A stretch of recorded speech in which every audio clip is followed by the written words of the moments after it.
Salam sejahtera Malaysia, denyut nadi suara rakyat bergema di channel ini.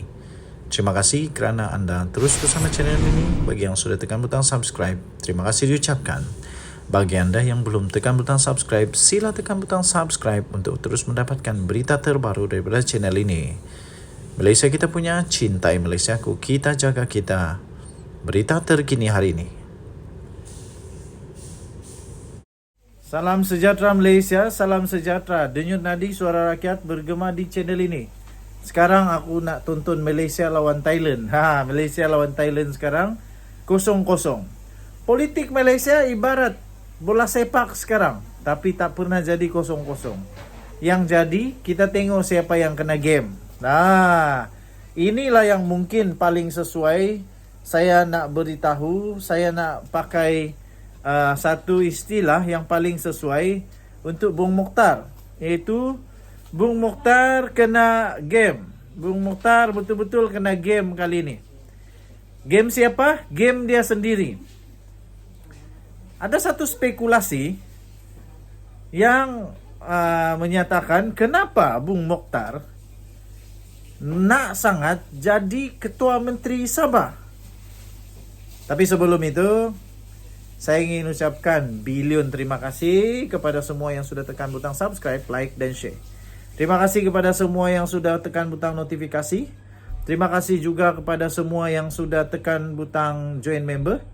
Dan bagi yang belum, saya mohon tekanlah butang subscribe kerana ianya percuma. Tekan butang notifikasi dan tekan butang join supaya anda menjadi special di channel ini.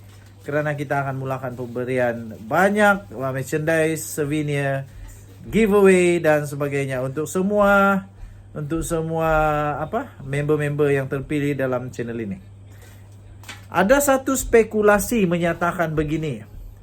Sebenarnya antara sebab Bung Mokhtar mau sangat jadi Ketua Menteri kerana Bung Mokhtar seolah-olah takut sesuatu yang disembunyikannya atau disembunyikan mereka terbocor. Masakan tidak. Kalau dia hanya inginkan kuasa, sebenarnya pada pendapat saya Bung Mokhtar sudah cukup berkuasa. Segala sumber sudah dia ada. Dia sudah jadi timbalan Ketua Menteri Sabah. Dan selepas itu portfolio yang ada pada Bung Mokhtar, portfolio yang sentiasa diimpi-impikan oleh mana-mana menteri, yaitu JKR. Kerana dikatakan JKR, Menteri Jabatan Kerjaya Raya ini dikatakan banyak wang. Tapi betulkah? Betulkah banyak wang? Okey, jadi tuan-tuan dan puan yang dihormati sekalian, kali ini Bung Mokhtar kena game. Ingatkan Haji G yang perlu letak jawatan. Sekarang tidak ada pilihan untuk Bung Mokhtar pula rasanya, selain daripada dia letak jawatan. Kerana bermula tadi, kita telah mendapat banyak risikan politik. Banyak risikan politik menyatakan bahawa yang dulunya hanya ada 5 orang yang tak setuju untuk menggulingkan Haji G, tak setuju untuk menggulingkan GRS. Kini bukan lagi 5 orang, tapi sudah bertambah kepada 11 orang. Wow, nampaknya Bung Mokhtar kena game sendiri. Kenapa bertambah 11 orang? Kerana dikatakan 11 orang ini takut kehilangan kuasa, takut kehilangan pangkat, jawatan, kedudukan di dalam kerajaan. Kerana menurut sumber,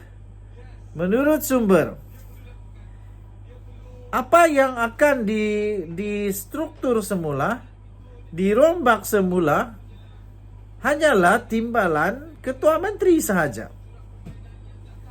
Timbalan ketua menteri sahaja yang dirombak. Bukan menteri, semuanya menteri dirombak, tapi hanya timbalan ketua menteri sahaja. Oleh kerana itu, sekiranya mereka tetap berkeras menyokong si Bung Mokhtar, mereka bakal kehilangan jawatan mereka. Sementara itu, tidak ada kepastian dan pasti tak akan terjadi. Sekarang ini dah pasti tak terjadi, GRS akan runtuh. Kerana itu tuan-tuan dan puan-puan, mereka tidak ada pilihan lain kecuali untuk menarik semula kata-kata sokongan mereka kepada Bung Mokhtar dan kembali semula menyokong Haji Jinor, kembali semula menyokong GRS, kembali semula menyokong kerajaan yang ada sekarang ini, untuk memastikan bahwa hanya seorang saja yang digugurkan daripada kabinet yang baru, yaitu Bung Mokhtar sahaja. Biarlah Bung Mokhtar sahaja yang digugurkan, tapi jangan mereka. Kita nantikan ini betul atau tidak. Ini pandangan. Kita nantikan betul atau tidak. Seterusnya ada orang juga penganalisis politik berkata, sebenarnya Bung Mokhtar tidak sedar, tetapi dia menjadi kambing hitam kepada belas kasihan, menjadi mangsa kepada rasa ingin menolong, rasa ingin mempertahankan, rasa ingin membela Said Kuruak. Dia ingin mempertahankan apa yang berlaku kepada Said Kuruak, kerana diberhentikan daripada jawatan GLC Khazanah kalau tak silap. Akhirnya yang menjadi mangsa ialah Bung Mokhtar sendiri.